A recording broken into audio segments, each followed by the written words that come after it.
Hi viewers, welcome to our channel. Rebel star Prabhas ఈ పేరు ఇప్పుడు ఇండియా వ్యాప్తంగా పెద్ద సంచలనం. అంతలా ఇతగాడు సుదీర్ఘకాలంగా తనదైన హావాను చూపిస్తూ పాన్ ఇండియా స్టార్ గా దూసుకుపోయారు. అయితే ముఖ్యంగా ఈ మధ్య కాలంలో అదిరిపోయే చిత్రాలతో వస్తున్నారు. అయితే సలార్, అదే విధంగా సాహో, దానికంటే బ్లాక్ బస్టర్ హిట్ ని సొంతం చేసుకున్న కల్కి సినిమాతో బాక్స్ ఆఫీస్ దుమ్ము దులిపేశారు. ఇక ఇలా ఇటీవలే ప్రభాస్ కల్కి సినిమాతో వచ్చిన విషయం తెలిసిందే. కాబట్టి దీనికి ఆరంభంలోనే మంచి టాక్ రావడంతో ఆడియన్స్ నుంచి కూడా రెస్పాన్స్ కూడా ఊహించిన విధంగానే వచ్చింది.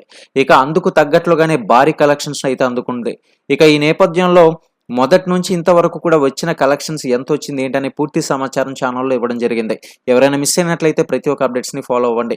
ఇక ఈ నేపథ్యంలో కల్కి సినిమాకి సంబంధించి 10 రోజుల వసూలుపై మీరే ఒక లుక్ వేసేసేయండి. మరి ప్రభాస్ హీరోగా చేసిన కల్కి మూవీపై నైజంలో 65 కోట్లు, సీడెడ్ లో 27 కోట్లు, ఆంధ్రప్రదేశ్ లో 76 కోట్లతో కలిపి తెలుగులో చూసుకున్నట్లయితే 168 కోట్ల బిజినెస్ అనేది జరిగింది. అలాగే కర్ణాటకలో 25 కోట్లు, తమిళనాడులో 16 కోట్లు, రెస్ట్ ఆఫ్ ఇండియా ప్లస్ హిందీలో చూసుకున్నట్లయితే 85 కోట్లు, కేరళలో 6 కోట్లు, ఓవర్సీస్ లో చూసుకున్నట్లయితే గనుక మనం బాగానే రానిచ్చిందని చెప్పుకోవాలి. 70 కోట్లతో కలిపి 370 కోట్ల బిజినెస్ అనేది జరిగింది. నాగశ్విన్ దర్శకత్వంలో ప్రభాస్ హీరోగా నటించిన కల్కి సినిమాకి సంబంధించి ఊహించినంత విధంగా బాక్స్ ఆఫీస్ అయితే దుమ్ము దులిపేసింది.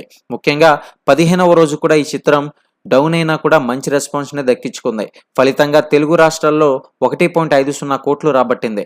ఇక వరల్డ్ వైడ్ గా చూసుకున్నట్లయితే 5.20 కోట్లు వసూలు చేసింది ఈ సినిమా. ఇలా 2 వారాల్లోనే 456 కోట్లకు పైగా షేర్ ని కలెక్ట్ చేసింది కల్కి సినిమా.